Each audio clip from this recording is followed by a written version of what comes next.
Welcome back to our channel மாணக்கராசிரியர். TNPSC ரிலேட்டடாக ஒரு அப்டேட் தான் பார்க்க போகிறோம். ஒருங்கிணைந்த தொழில்நுட்ப பணி தேர்வுக்கு வர 13ஆம் தேதியிலேருந்து 4ஆம் கட்ட சான்றிதழ் சரிபார்ப்பு கலந்தாய்வு. டிஎன்பிஎஸ்சியோட செக்ரட்டரி பார்த்தீங்கன்னா இந்த அப்டேட் கொடுத்துருக்காங்க. டிஎன்பிஎஸ்சி ரிலேட்டடாக அப்டேட் தெரிஞ்சுக்கணும்னு நினச்சிங்கன்னா மறக்காத மாணக்கராசிரியர் யூடியூப் சேனல் சப்ஸ்கிரைப் பண்ணி கீழே இருக்கிற பெல் ஐகானை மட்டும் ப்ரெஸ் பண்ணி ஆன் வச்சுக்கோங்க. ஒருங்கிணைந்த தொழில்நுட்ப பணிகள் தேர்வு வரும் 13ஆம் தேதி 4ஆம் கட்ட சான்றிதழ் சரிபார்ப்பு கலந்தாய்வு நடைபெறும் என்று டிஎன்பிஎஸ்சி செயலாளர் அறிவித்துள்ளார்.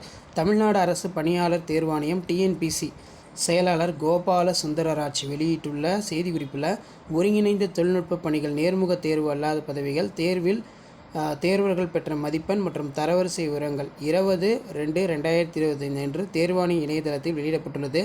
தொழில்நுட்ப நிர்வாகி, எந்திரவியல், அதே மாதிரி கடல் முதலாளர் மற்றும் உதவி பொறியாளர் பதவிகளுக்கு 4ஆம் கட்ட மூல சான்றிதழ்கள் சரிபார்ப்பு மற்றும் கலந்தாய்வு சென்னை பிரெட்வேயில் உள்ள தமிழ்நாடு அரசு தேர்வாணைய அலுவலகத்தில் நடைபெறுகிறது. எப்போனா வர 13ஆம் தேதி.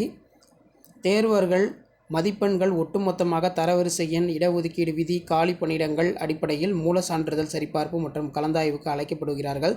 தற்காலிக தேர்வர்களின் பட்டியல் தேர்வாணைய இணையதளத்தில் வெளியிடப்பட்டுள்ளது.